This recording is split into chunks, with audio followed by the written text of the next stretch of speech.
எப்படியோ ஒரு வழியா அண்ணாமலை அவர்கள் தேர்தல் களத்தில் போட்டியிடுறது உறுதியாயிடுச்சு. வீட்டில் குவிந்த ஆதரவாளர்களால் ஸ்டன்னான பாஜக மேலிடம். பாண்டிச்சேரி பாஜக கூட தொகுதி உடன்பாடெல்லாம் முடிச்சு அடுத்த கட்ட வேலைக்கு கிளம்பிட்டாங்க. ஆனா தமிழ்நாட்டில் என்டிஏ அமைதி பூங்காவா இருக்கு. நேற்று கட்சி ஆரம்பிச்ச விஜய் கூட வேட்பாளர்கள் நேர்காணல் நடத்திட்டு இருக்கிறாரு. ஆனா தமிழ்நாட்டில் தொகுதி பங்கீடே இன்னும் முடியாம இருக்குது. இந்த தேர்தலையாவது எடப்பாடி அவர்கள் துரோகி இல்லை என்பதை நிரூபிப்பாரா? எல்லா கட்சியிலுமே தொண்டர்கிட்ட இருந்து விருப்ப மனு வாங்கி தான் வேட்பாளர்களை தேர்வு பண்ணுவாங்க. ஆனா இந்த பாஜகல மட்டும் அப்படி ஒரு சம்பவமே நடக்கிறதே இல்லை. என்ன காரணம் விரிவா பார்க்கலாம் இந்த வீடியோவில்.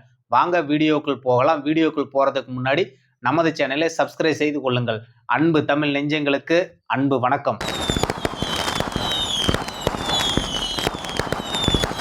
தமிழ்நாட்டில் எலெக்ஷன் மோடு கிளம்பிருச்சு. திரு அண்ணாமலை அவர்கள் இந்த தேர்தலில் போட்டியிடுவாரா மாட்டாரா, எந்த தொகுதியில் போட்டியிடுவாருங்கிறது மில்லியன் டாலர் கேள்வியா பாஜக தொண்டர்கள்கிட்டையும் அவரது ஆதரவாளர்கிட்டையும் இந்து உணர்வாளர்கிட்டையும் ரொம்ப பெரிய அளவில் இருந்துகிட்டு இருந்துச்சுன்னு தான் நம்ம சொல்லணும்.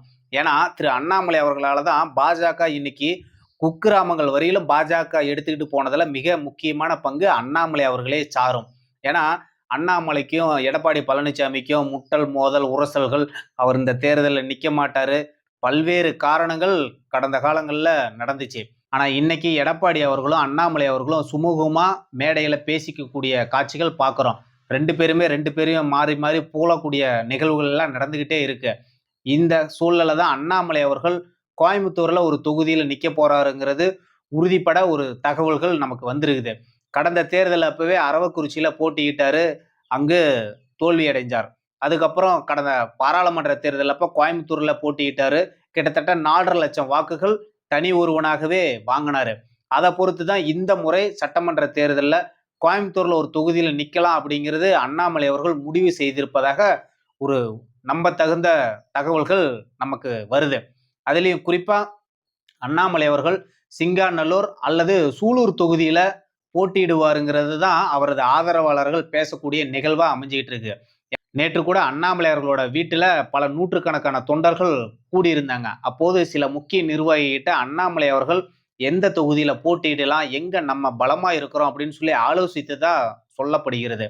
நிச்சயமா அண்ணாமலை அவர்கள் கோவையில ஒரு தொகுதியில களம் காணுகிறது உறுதி செய்யப்பட்டு இருக்குது. அதுலயும் மிக குறிப்பா அண்ணாமலை அவர்கள் கேட்கக்கூடிய தொகுதியே வானதி அவர்களும் அதிமுக தலைவர்களிடம் கேட்பதாக ஒரு தகவல்கள் வருகிறது. எங்க போனாலும் அண்ணாமலை அவர்களை நோண்டூரி செய்யக்கூடிய வேலையை மட்டும்தான் இந்த வானதி அக்கா பண்ணிட்டு இருக்கிறாங்கன்னு தான் நம்ம சொல்லணும் போல. அண்ணாமலை அவர்கள் அவர் விருப்பப்படக்கூடிய ஒரு தொகுதியில நிக்கிறாரு. அதுல ஏன் நீங்க ஏன் போய் நிக்கிறீங்க?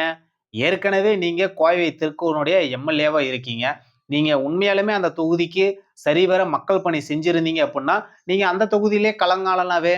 அப்புறம் ஏன் அண்ணாமலை அவர்கள் விருப்பப்படக்கூடிய தொகுதியில நிக்கணும்னு சொல்லி நீங்க ஏன் விருப்பப்படுறீங்க? திரு அண்ணாமலை அவர்கள் நிச்சயமா கோயம்புத்தூர்ல நிக்கிறது உறுதியாயிடுச்சு. அவர் களப்பணி செய்யறதுக்கு உண்டான ஆதரவாளர்களை தயார்படுத்தக்கூடிய நிகழ்வுகளும் கடந்த 2-3 நாட்களாகவே நடத்திட்டு இருக்கிறாருங்கிறதான் அவரது ஆதரவாளர்கள் சொல்லக்கூடிய ஒரு செய்தியா இருக்கு.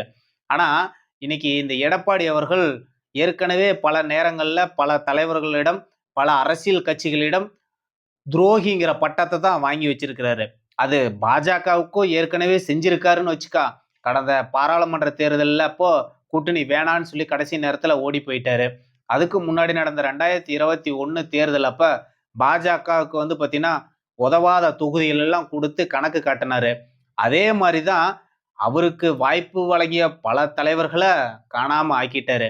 அதே மாதிரி இந்த 2026 அப்பவும் அவர் நடந்து கொள்வாராங்கிறது தான் மில்லியன் டாலர் கேள்வியா இருக்குது. ஏன் இந்த கேள்வி வருது அப்படின்னா, அவர் நேற்று அமித்ஷாவை டெல்லியில சந்திச்சு கூட்டணி பேச்சுவார்த்தையெல்லாம் பேசினதா ஒரு தகவல்கள் வருது. அவர் பேசி முடிச்சதுக்கு அப்புறம் பத்திரிகையாளர் சந்திப்புல ஒரு விஷயம் பேசினாரு.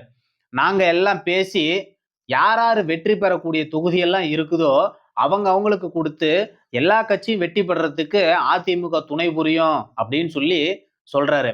இவரு எல்லா தொகுதியும் பிரிச்சு கொடுக்கிறவரு. மற்ற கட்சிகளுக்கு சரிபாதியா அவங்களுக்கு வெற்றி வாய்ப்பு இருக்கக்கூடிய தொகுதியை எடப்பாடி அவர்கள் கொடுக்க போறாரா? ஏன்னா கடந்த காலங்கள் எல்லாமே எப்பவுமே எடப்பாடி அவர்கள் கட்சிகளையும் சரி தலைவர்களையும் சரி துரோகம் பண்ணி தான் வளர்க்கப்பட்டவர்.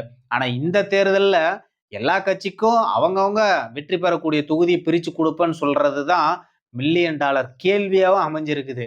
இது அமைஞ்சாலும் சந்தோஷம்தான். எல்லா தலைவர்களும் இத தான் எதிர்பார்த்துட்டு இருக்கிறாங்க.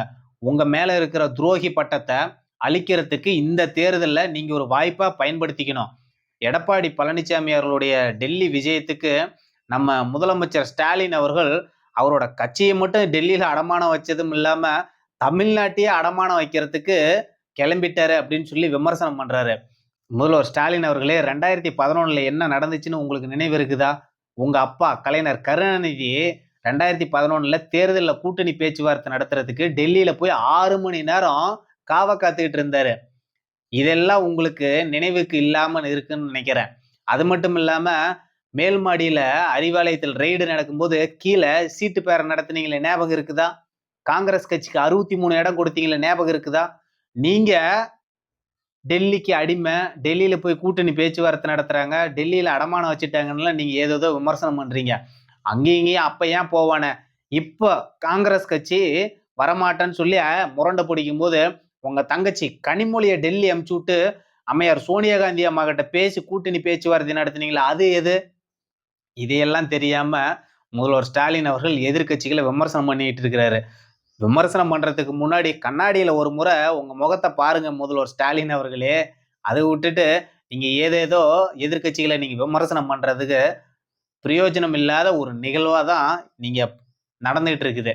அது மட்டும் இல்லாம எல்லா கட்சியிலுமே தொண்டர்கிட்ட இருந்து விருப்ப மனு வாங்கி தான் வேட்பாளர்களை தேர்வு பண்ணுவாங்க. இது அதிமுகவா இருந்தாலும் சரி, திமுகவா இருந்தாலும் சரி. ஏன் நேத்து கட்சி தொடங்கிய விஜய் கூட தொண்டர்கிட்ட இருந்து விருப்ப மனு வாங்கி இன்னைக்கு நேர்காணல் நடத்திட்டு இருக்கிறாரு. ஆனா இந்த பாஜக மட்டும் எப்பவுமே தொண்டர்கிட்ட இருந்து விருப்ப மனுங்கிறது வாங்குறது கிடையாது. ஒரு தொண்டனுடைய ஆசைங்கிறது வேட்பாளர் களத்துல நிக்கணுங்கிறது தான். அது தொண்டர்களுடைய கடைமட்ட தொண்டர்கள் ஒவ்வொருத்தனுடைய ஆசையாகவும் இருக்கும், லட்சியமாகவும் இருக்கும். அதுதான் இலக்காகவும் இருக்கும். அதனாலதான் எல்லா கட்சி தொண்டர்களும் ஒரு இயக்கத்துல சேர்ந்து பணியாற்றுறாங்க. நம்மளுக்கும் ஒரு தேர்தல் வாய்ப்பு வரும் அப்படிங்கிறதான். ஆனா இந்த பாஜகல மட்டும் அப்படி ஒரு நிகழ்வே நடக்கிறதில்ல. அதையும் கடந்துதான் பாஜக தொண்டர்கள் எல்லாம் பணியாற்றிட்டு இருக்கிறாங்கிறது அது வேற விஷயம். இருந்தாலும் தொண்டர்களுடைய எண்ணத்தை பூர்த்தி செய்யக்கூடிய ஒரு கட்சியா தான் பாஜக இருக்கணுங்கிறது தான் பாஜகவோட தொண்டர்கள் விருப்பப்பட்டுட்டு இருக்கிறாங்க. ஒவ்வொரு தேர்தல் அப்பவும் மேல்மட்ட தலைவர்களே தேர்தல் களத்துல நின்னா, நாங்க கீழ்மட்டத்துல இவ்வளவு ஆண்டு காலம் எங்களோட பொருட்செலவை, எங்களோட நேரத்தை கொடுத்து பணி செய்யறோம். எங்களுக்கு ஒரு வாய்ப்பு இந்த கட்சி கொடுக்க மாட்டேங்குங்கிற ஏக்கம் தொண்டர்களுக்கு எல்லாமே வந்திருக்குது. இதுதான் இன்னைக்கு பாஜக தொண்டர்கள்கிட்ட மிகப்பெரிய பூதாகரமா மாறி இருக்கக்கூடிய ஒரு செய்தியா இருக்குது. ஏன்னா பாஜகல இருந்து இந்த இப்போ கிட்டத்தட்ட 29ல இருந்து 31 தொகுதி அதிமுக தரப்புல இருந்து கொடுக்கிறது உறுதி செய்யப்பட்டிருக்குது. இதுல மேல்மட்ட தலைவர்களே அந்த 29, 30 பேரும் நின்னாங்களா, கீழ்மட்டத்துல பணியாற்றக்கூடிய தொண்டர்களுக்கு எப்படி வாய்ப்பு கிடைக்கும்? நிச்சயமா அது வாய்ப்பே கிடைக்காது. அண்ணாமலை அவர்கள் மாநில தலைவராக இருந்தபோதுதான் தொண்டர்களுக்கு மிகப்பெரிய ஒரு வாய்ப்பு வழங்கினார். உள்ளாட்சி தேர்தல இப்ப தனியா போட்டியிடணும். அப்பதான் கட்சியை வளர்த்த முடியும். என் தொண்டர்களுடைய ஆசை நிறைவேற்ற முடியும் அப்படின்னு சொல்லி அண்ணாமலை அவர்கள் உள்ளாட்சி தேர்தல் அப்போ தனியா போட்டியிட்டு கிட்டத்தட்ட 7% வாக்கு வங்கி அன்றைய உள்ளாட்சி தேர்தல் நேரத்துல, அதுவும் கடைசி கட்டத்துல ஆரம்பிச்சு பெருவாரியான நகராட்சி, கிராம பஞ்சாயத்துகள் எல்லாம் வேட்பாளர்களை போட்டு மிகப்பெரிய ஒரு பாஜகனுடைய கிராமந்தோறும் எடுத்துறதுக்கு அண்ணாமலை அவர்கள் மிக முக்கியமான ஒரு விதைய அன்னைக்கு விதைச்சாரு. ஆனா இன்னைக்கு இருக்கக்கூடிய தலைவரோ அல்லது அதுக்கு முன்னாடி இருந்த தலைவர்களோ தொண்டர்களுக்கு வாய்ப்பு வழங்காம இருக்கிறது பாஜகவின் தொண்டர்களுக்கு மிகப்பெரிய ஏக்கத்தை கொடுக்கக்கூடிய ஒரு விஷயமா தான் நடந்துட்டு இருக்குது.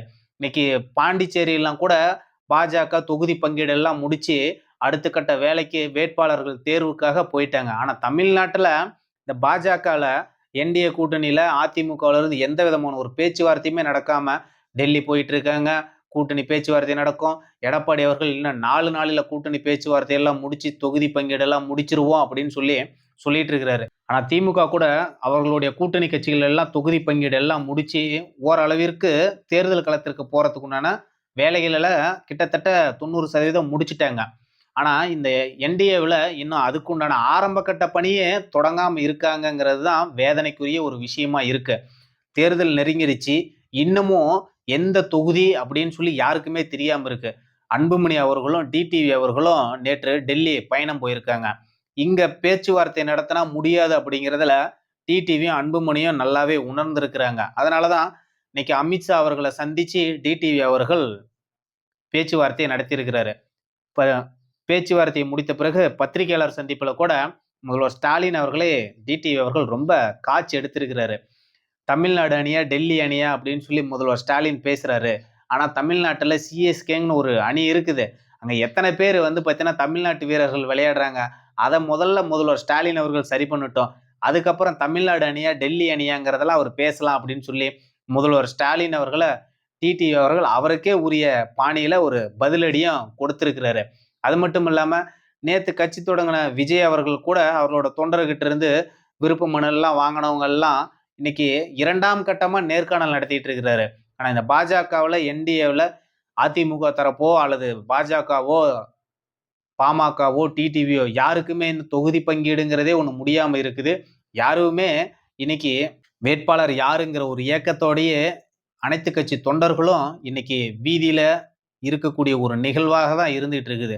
ஆனா திமுகவுல இருந்து ஏறத்தாழ ஒவ்வொரு தொகுதிகளுக்கும் அவர்கள் போட்டியிடக்கூடிய வேட்பாளர்கள இறுதி செய்யப்பட்டு மறைமுகமா வேலைகள் செய்யக்கூடிய நிகழ்வுகள் எல்லாம் ஒரு பக்கம் நடந்துகிட்டு இருக்குது.